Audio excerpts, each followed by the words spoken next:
everyone, my name is Chanel, and today I'm going to show you how to make your very own Jedi tunic.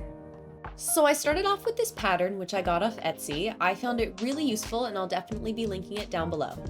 I chose two fabrics for this project. One, a crinkly cotton gauze, which has a beautiful texture and is perfect for Jedi robes, as well as a thicker cotton blend. Though next time I think I would just double up on the cotton gauze and omit the cotton blend as it was a little stiff. Now let's get snipping. You're gonna cut out 2 sleeves, 2 front pieces, 1 obi, 2 collar pieces, and then 1 back piece folded on the back center seam. If you do want to add a lining to this tunic, you're going to do this 2 times, once with your fashion fabric and once with your lining fabric.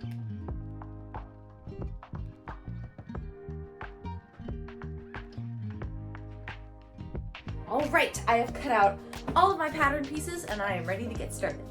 Yes, finally, to the machine! Go grab your 2 front panels and your back panel and sew them together at the shoulder seam.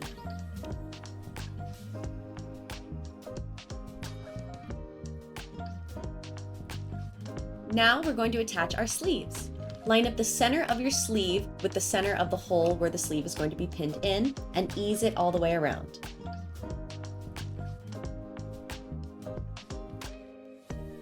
Now you should basically have what looks like a Jedi tunic, but the sides will not be sewn up.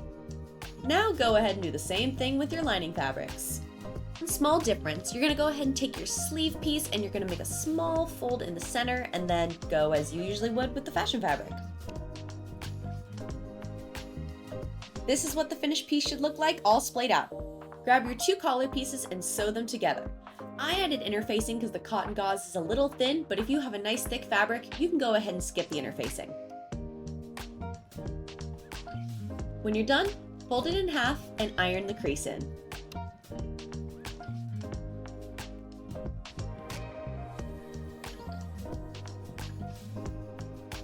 Continue all the way down the length of the collar.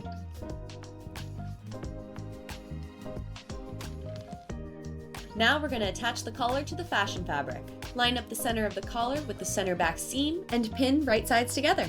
Once you've sewn on the collar, you can go ahead and sew up the side seam. This is where the fun begins. Now begins the tedious task of putting our lining and our fashion fabrics together. With right sides together, you're going to slip your fashion fabric inside your lining. Yeah, get those sleeves in there. Then pin the 2 together and sew along the collar.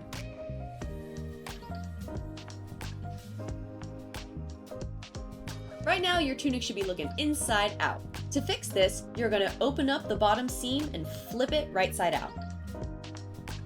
Now we're going to attach our lining sleeve with our fashion fabric sleeve. Lay the garment out flat with the collar piece separating the 2 lining and fashion fabrics. Now bring the 2 sleeves together and pin right sides together. It's going to be a little tricky, a little complicated, but I believe in you, you can do it. And honestly, if you have a thick enough fabric, you can go ahead and skip the lining step. Very happy to help out. I'd like to thank the Academy. Council approves. Once you've sewn that sleeve together, go ahead and flip the whole thing right side out again. I would recommend steaming and ironing it, and then you can go ahead and hem your garment to your desired length. Moving on to our obi, this is the sash that is traditionally worn over a Jedi tunic. The fashion fabric is going to be a lot bigger than your lining fabric, and this is so you're able to create these nice folds to give it some nice crinkly texture. Once you've folded it how you want it, go ahead and sew around the perimeter, leaving a small space to flip the garment right side out and press flat. I also did a few small tacks to make sure the folds stay where I wanted them. Use your closure of choice, either snaps or Velcro, whatever you want. So in true me fashion, I didn't record anything else after that last clip, so I'm just gonna walk you through the rest of how I made this tunic. My lovely model. Hello there.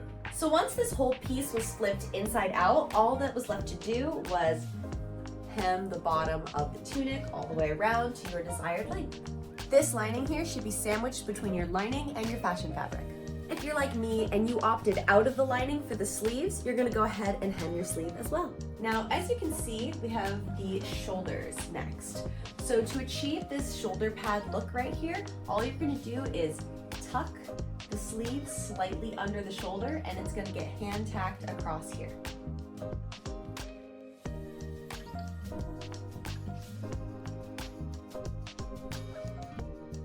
Then you can go ahead and add a snap right here to hold your tunic closed.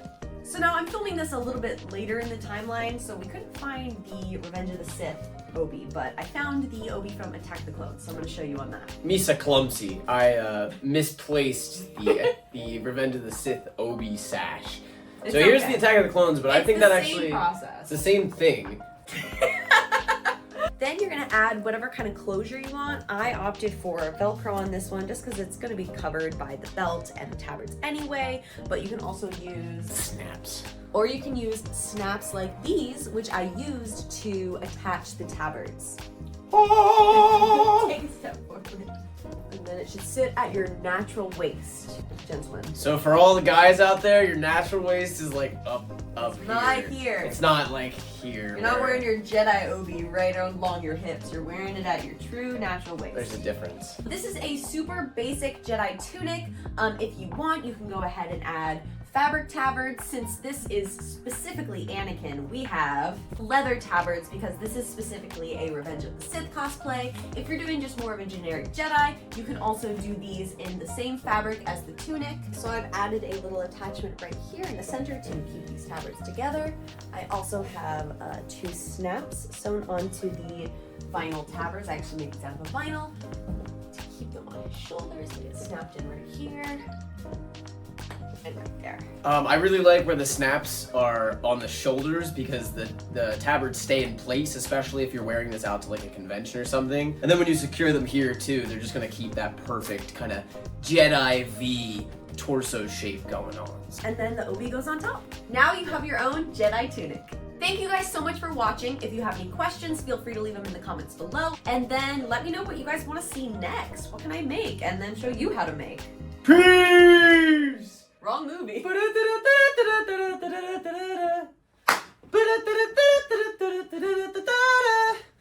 Alright, that's it. Cut.